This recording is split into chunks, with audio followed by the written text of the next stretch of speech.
Yes, guys, what's going on? Welcome to Adam McKola TV. I am Adam. Hope you guys are all doing well. Hope you're having a good weekend as well. United against Liverpool this weekend at Anfield. Massive game as always, except on this occasion, both teams come into the game in hugely contrasting situations. Liverpool, as we know, unbeaten at the top of the league, 20-odd wins, 1 draw, which was against United, 0 defeats. They're absolutely tearing it up this season, even if we do have to put hatred aside to say that Manchester United, on the other hand, obviously 5th in the league, we're not what we were 5-6 years ago. We're obviously a team that's in transition, a team that's hoping to fall upon the right combination of manager, players, and all other sorts of things in order to get success back at the club. And we go into this in, as I say, hugely contrasting situations. It's a game I'm sure many Man United fans are dreading. Some may have a sense of optimism given that some of our performances against the likes of City away from home have been pretty good. But when we're going into this game and we're not performing and all those things, if we don't play well, we will get battered against Liverpool. So we need to be at the races. But like I say, stranger things have happened, and I obviously remember times when Manchester United were the best team in England and we were winning everything, and Liverpool would come and spoil the party for one day at least, and that's what we're hoping for. And I can see you guys in the comments. We got Leon, we got Trans, we got Oze, we got BMW Racing. Thank you very much for all tuning in to the live preview for the Liverpool game. Of course, if you're not watching this live, then that's no bother. That's no drama at all. You can, of course, still watch everything as we discuss the preview for the game and we discuss what kind of team Manchester United might put out for this game, what kind of team Liverpool will put out, who the biggest opposition threats are, although I'm sure we all know who they are, and what kind of team Manchester United will put out. How will we play? Let us know your thoughts ahead of the game. Are you feeling confident? Are you feeling nervous? Are you feeling negative about the game? Are you worried? Let us know in those comments below, and I'll try and read as many out as possible. The one worry that Manchester United have going into this game in terms of that team news is, of course, Marcus Rashford. Marcus Rashford coming on as a late substitution against Wolverhampton Wanderers and picking up a back injury now. Many were saying, should Ali have risked him? Should we have risked him? Should we have played him in that game against Wolves with the Liverpool game coming up? Well, first of all, we rested him from the start. We didn't start him. He came on with about 64 minutes on the clock, and it was at a point in the game where the game was to be won, and I didn't mind him coming on. In fact, I was quietly wishing for it, because I felt the game was there for the taking at that point. A little bit of urgency coming on, a little bit of fresh legs. Marcus Rashford running at players can bring problems, and we saw, when it came on, how the team changed. We got the goal. Now, obviously, he picked up that knock. You can pick up a knock in training. And it's believed that he might have to play through the pain barrier to play in this game. He might need to get injections or whatever. But Ollie's giving him up to the last minute to make himself available for this game. And I'm sure Marcus Rashford, we saw how he played against Liverpool last season and how he performed at Old Trafford when he was injured for most of the game, and we had to make 2 substitutions early on. And he absolutely battled for Manchester United. And when you look at that last season, I felt he's going to do that for you. He's like Wayne Rooney. He doesn't want to miss a game. He wants to play every single game. And he's a fantastic talent, is Marcus Rashford. And I'm just glad that he's a Manchester United player. Really glad that he's a Manchester United player. Will he be fit for this game, though? We don't know yet, but I'm sure he'll be involved with the matchday squad that's travelling there. Whether he starts or not is another story. Thank you for your comment, Manchester United Forever. We got Ty in there, we got Push, we got DJ John, Amar V8 now in the comments. People say Martial is inconsistent. He has 15 goal involvements in 18 games, and that's goals and assists for those that don't know. 11 goals this season, 4 assists from Anthony Martial in 20 or 21 starts. So I think when you look at his contributions to the team, he's bringing goals, he's bringing assists, but also I think Martial is bringing a lot more to the team as well. He absolutely helps us hold our shape in terms of being that number 9. When we're without him, it's so obvious that we haven't got him on the pitch, because the shape of the team and the shape of that attack falls apart a little bit. We haven't got anybody that is natural in that number 9 position.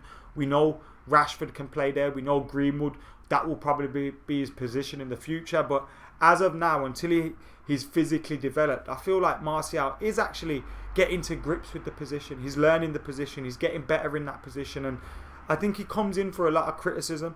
Some of it unfair because of the way he looks and the way he acts, and the way he's so cool and calm, and his demeanour very rarely changes. And I think he gets a little bit of criticism for that. But Anthony Martial is a fantastic player, and I think he's done well this season. There's still a lot more to come from him. I have no doubt about that. Kay, hope you're doing well. Thank you for getting in the comments. Asnen says, Scouse has always turned up against us. When we were on top, we need to go in there and spoil their unbeaten party. We remember the game against City as well, when they were hoping to celebrate the league title. Now, with City dropping points today against Crystal Palace, drawing 2-2 at home, Liverpool, I know the title's done, but they pretty much wrap it up again. If they win this game, they'll have an opportunity to stretch their lead to like 20 points. That's 7 games. They're not losing 7 games. They're not drawing 7 games. So the title will be done if they beat United, and they can have an absolute party if they beat Manchester United at Anfield. And I'm sure, regardless of, they're going to be trying to rub it in our faces, and that's what City were doing. They went 2-0 up. We managed to turn that around in that game. We need a similar kind of performance. If we go 2-0 behind against this Liverpool side, I don't think we will be coming back, because they managed the game so well. But what we've seen of them against Manchester United is they haven't really performed in recent years against Manchester United. They haven't got many wins. They had that one win when just before Jose Mourinho got sacked. But besides that, United have won, or we've got draws in these games, and it shows that they have they've played the badge rather than the team that's in front of them. But also that maybe United have something about them in these games, and we seem to step up in these games as well. That's not to say we will get a result at Anfield. I am a little bit worried about this game, I'm not going to lie. Seeing City drop points today, and then seeing Liverpool going into this game now knowing that they can stretch that lead even further, and it just makes me feel sick, and we could be on the absolute receiving end of a battering. That's why every single player needs to perform, no matter who is selected, what the formation is, what the tactics are. Every single player needs to perform. We can't take any passengers at Anfield. It's as simple as that. Everyone needs to perform in this game.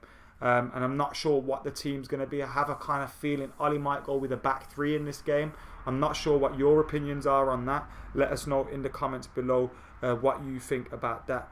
Gungshi says, once we strengthen our midfield, the likes of Martial and Rashford will be scoring plenty. 39 goals between Martial, Rashford and Greenwood. 30 goals between Martial and Rashford this season. They're doing pretty well. At the start of the season, I said they had to be targeting 50 between them, and they're on course for that at the moment. Dr. John T agrees with Gungshi as well in the comments. Mata or Pereira, who will you choose? Dig Vijay says in the comments. Now, in this game, I expect Ole Gunnar Solskjaer will not be picking Juan Mata. Now, Juan Mata, perfect for the games against Norwich at home, perfect for the games against Wolves at home. But has he got the legs to provide what we're going to need off the ball in this game? I don't think he has. And that's not to say Andreas Pereira is a better player than Juan Mata. He's got a long way to go before he has anything like a career Juan Mata has had. But he got that energy. He's got that, he does press very quickly. He's always on the move. Regardless of his decision making when he actually is on the ball, he is always looking to press and looking to move. And I think if it came down to a straight shootout between picking Juan Mata or Andreas Pereira, I think in this game Andreas Pereira would get the nod. We saw in the game against, which game was it where he won the ball back? It might have been Norwich away, where he won the ball back high up the pitch, threaded the ball through for Anthony Martial to score. And we've seen he does have that in his locker. He's had some improved performances recently, has Andreas Pereira. I'm not going to say great performances or very good performance or anything like that. I don't think he's done that, but he's shown signs of actually improving. Now, when he came on against Wolves, he was pretty bad, to be fair, giving the ball away constantly. But that's because he's always trying things. We can't afford to keep giving possession away against Liverpool.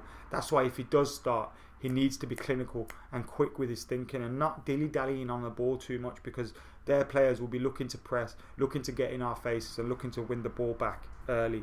Is Rashford fit for the game tomorrow, says Richards.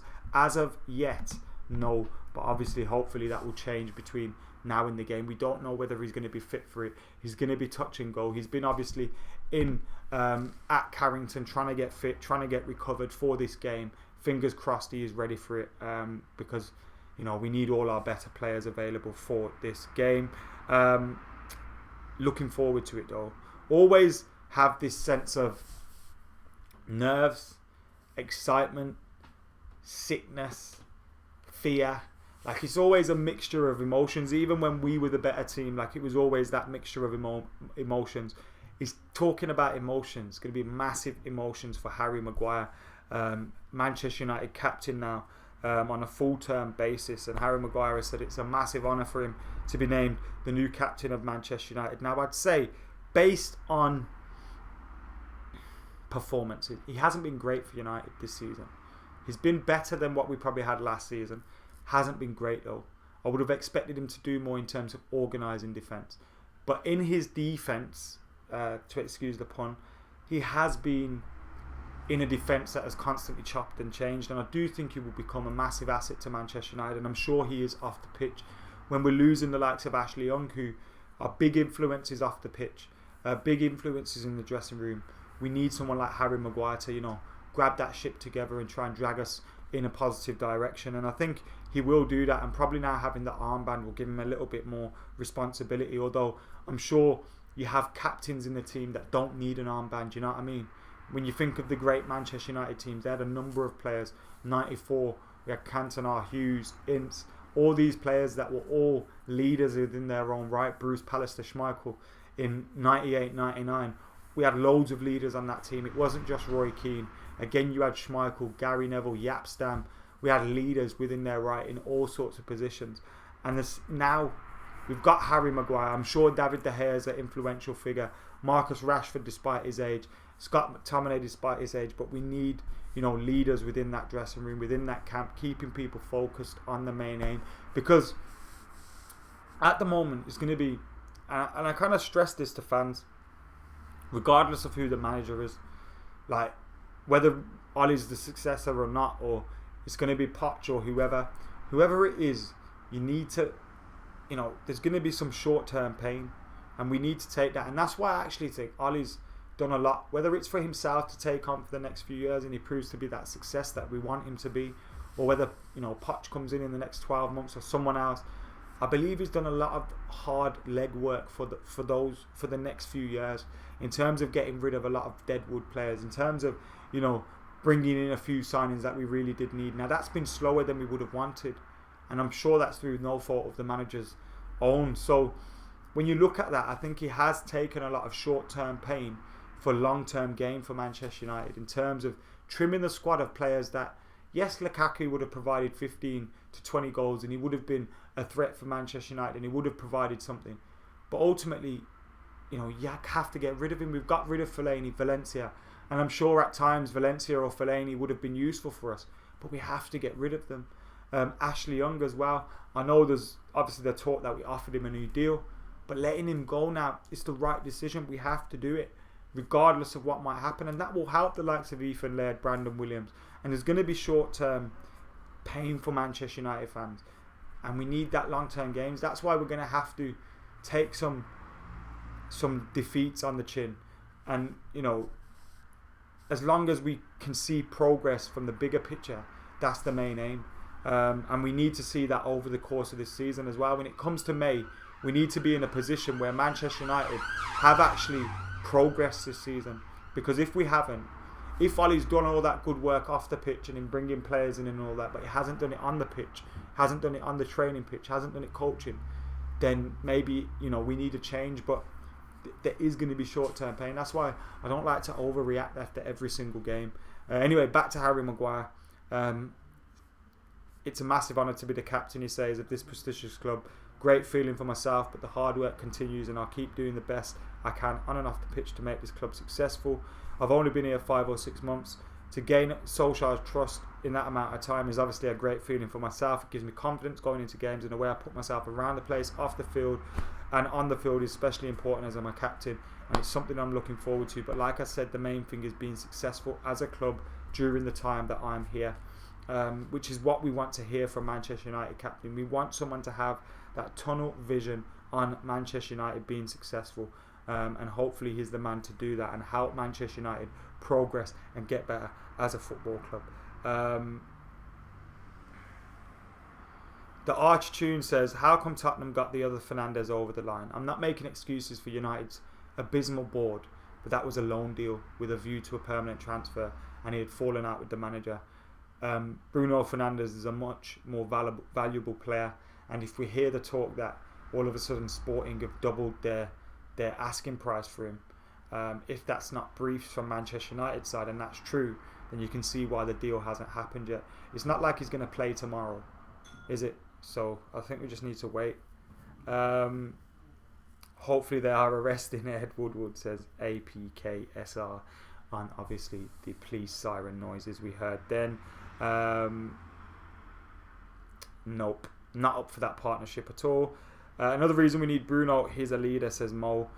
Don't you think this is a slap in the face for the hair that he isn't a captain, says Trans. I don't think so, no. Like I said, we need multiple captains, and I think some managers just prefer not to have a goalkeeper as their captain, which is absolutely their prerogative. Anyway, guys, something that is your prerogative is that you hit this like button, but it's a request right now for you to do that, so get hitting that like button as I move on to predicted 11s and team news. Now, we know Marcus Rashford is going to be facing a late fitness test before this game, and whether he's fit or not for this one, so whether he starts, he's in my predicted 11, is another story. But something that I've gone for that may be a little bit risky is Eric Bailly to start this game. Yes, I've gone for Eric Bailly to start this game. Now, the talk is he's been playing in behind closed doors friendlies for Manchester United. He played in the under-23 game not so long ago as well. And I've gone for him to be a part of a back three with Maguire and Lindelof.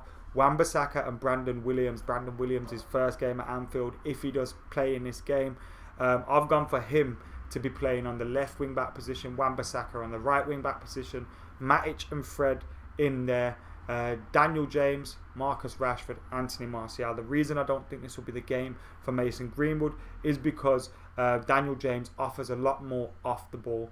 On the ball, I think Mason Greenwood's better with his finishing and all that stuff, but Daniel James offers a lot more off the ball, and I think that will be vital in this game. Marcus Rashford is vital in this game as well, and if he doesn't start, and we have, say, Andreas Pereira start or something like that, then I would go with you'd probably, if Rashford's not fit, you'll probably say Andreas, James, Martial, Matic, Fred.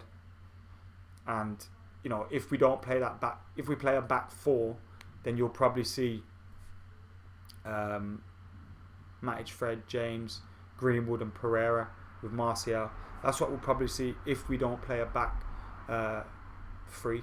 But if we play a back three and we have that one less midfielder, then I think it will be James and Rashford or James and Pereira. Dig Vijay says nice 11. I hope Rashford plays, says Cade Brennan, as I'm sure we all do. BMW Racing says fair play to Maguire. What's happening, lads, says Carey. Lads and ladies, I'm sure, thank you for tuning in. Haaland hat-trick on his debut, says yep. What a geezer's taking the piss. It was a phenomenal hat-trick as well.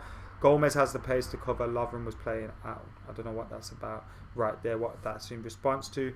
Can't throw him in at Anfield, way too risky. He's been out all season. Odd goal for Pereira, says Mo Wada. That is probably a more realistic point of view, considering he hasn't played. But I don't know. I think we might go with the back three, whether it's Bailly or not.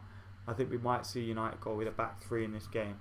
Look to tighten it up there. Look to hit them on the counter-attack with the pace that we have in Daniel James, Marcus Rashford, Anthony Martial. If we play a back three with two wing-backs, we kind of invite them onto us a little bit. We kind of ask them to come out at us a little bit more. In that midfield area, we'd have the flat two of Matic and Fred trying to win the ball back and then activate James, Rashford and Martial. Or you could play Lingard as well, but obviously Lingard's been massively out of form, and when whether he's going to come into a game at Anfield and his form's going to turn around straight away is another question. But what better game to turn around your form and get yourself going again in than against Liverpool? Get hitting that like button on this video, as I said, guys. Get sharing this video and keep your comments coming in as well. We're discussing all things Liverpool against Manchester United. In the last time out, we drew 1-1. Marcus Rashford's goal gave United the lead, but Adam Lallana with a late leveller for Liverpool meant Manchester United dropped 2 points in the game at home. We probably should have won that game on the day as well. But when you look at Liverpool's form overall, that's the only time they've dropped points this season, which is absolutely a sickener in itself. Now, I don't know why I'm feeling so confident, but I'm going for United to score 2 goals and grab a score draw at Anfield, which is highly unlikely, I'm sure, which is probably not going to happen, I'm sure, but it's something that I'm going to say. When I was writing out my prediction, I couldn't bear to write on that graphic a Liverpool victory. I just couldn't do it to myself. I couldn't write a Liverpool victory on that graphic. So I just had to put a draw, because I don't actually feel like we're going to win this game. I hope I'm wrong, and I hope that we do win this game. But I don't think Liverpool are like City this season. Liverpool aren't showing... They are showing a few frailties, to be fair. That's a lie. Against Tottenham, they probably should have dropped points. And in a few other games this season, they probably should have dropped points. But they've been grinding those victories out. So, you know what I mean? It's a difficult game, man. Just hope we perform. I hope we turn up. I hope we don't take a slapping. Because if we don't perform and we don't turn up, it could very possibly happen. That's why we need to perform. United 2, Liverpool 1, says Trans, is feeling confident. Sean says United to win 1-0. Think about the goals the front 3 or 4 have already. Imagine creating more for them, says Carey. Charles says, do you think we'll get Bruno? I didn't really want to talk about Bruno on this video, but so many of you are commenting on it now. As we hear, the latest reports are very conflicting. We're hearing talks have been slowed down and delayed because of the fact that Sporting Lisbon have demanded more money. We're also hearing, you know, there's still negotiations ongoing. Other people are saying the move's going to happen. It's a matter of time. There's so many conflicting reports at the moment. I think we just need to sit tight. It does seem like, whether you sift through all the rubbish, it does seem like negotiations are ongoing. So that's one thing. Negotiations are happening. Talks are, you know, going down. It seems like there's not going to be any loan players going with the deal. So now it's United trying to get the best deal. Or are they haggling so much now the deal's fallen through, like we have seen in the past, and then they'll just come out and deny it all. That's a possibility. But if the talk is that, you know, Sporting have almost doubled their valuation of him overnight, then that's ridiculous, and I can understand why someone would think, hold on, whoa, what are you doing? And back away a little bit from it to see what kind of reaction that they can get. That's what we're dealing with here. Businessmen who are dealing with... We're not dealing with football men. It'll be the businessmen that are talking to each other from these football clubs. It's not managers and players. The report suggests the player wants to leave. He's getting upset that he's getting kept there. He thought that game against Benfica was his farewell game. That is the rumours that you're hearing. Again, if that's the case, then surely it's a matter of time. But like I said, we just have to sit tight and wait and see what happens. Still a long way to go in this transfer window, and that's something else to bear in mind as well. Sporting may be happy to drag it on because they'll get a few more weeks out of him as their player, and then eventually probably get the money anyway. But United seem to be trying to play hardball as well, so fans are just stuck in the middle of it, waiting for something to happen, waiting for something to kick off that hasn't really kicked off yet. Just fix the Pogba situation, says Patrick. I'd love him to sign a new contract. Probably not going to happen. Busby says, I've just spent the day doing a mid-season analysis, and the boy Martial is crucial to our entire team's output. He doesn't score the goals or assist directly, but his IQ is beyond his age. Odds 8-1 for United to win is worth a bet, says Sean. 9-1 when we beat City. Obviously, I'm not promoting any bookies, but bet responsibly and all that. Bookies always win and all that palaver. But yeah, United 9-1. I remember thinking to myself, United are going to win today, and I didn't put money on it. I should have, but I'd rather enjoy the victory anyway. If I bet on it, United probably would have lost. 187 people now watching. There's a 187 on your motherfucking block. Yo, get hitting that like button, get subscribing, get sharing as well. Keep it locked out of McKola TV. Remember, I have plenty more coming your way. Tomorrow, I am on the kickoff, so I'm not at Anfield, but Full Time Devils will be at Anfield, bringing you fan cams from Anfield as well after the game. Hopefully plenty of happy Reds celebrating a Manchester United victory. I'll have a video reacting to the game on Full Time Devils with myself, Bry and Laz, True Jolly and Laz on that video, so that I'm sure that'll be a good chat. Hopefully I've got a win, a small victory to rub into Laz's face before Liverpool lift that Premier League title this season. And then I'll have my review up on Full Time Devils, and we'll do a live stream after the match on Adam McKola TV as well. So make sure you're keeping it locked for all of that. But yeah, during the game tomorrow, I'm on the kickoff, so tune into that. For now though, guys, I'm going to get out of here. Hopefully United go to Anfield and pull out the bag of big 3 points, with Spurs dropping points today, Arsenal dropping points today, Chelsea about to kick off away to Newcastle. If we could get 3 unlikely points at Anfield, it'd be pretty good for our season. So, you know, stranger things have happened. I'm going for a 2-2 draw though, which probably going to be wrong, but fingers crossed. Come on, United. Anyway, guys, thank you for tuning in to Adam McKola TV. For now, I've been Adam McKola. I'm out of here.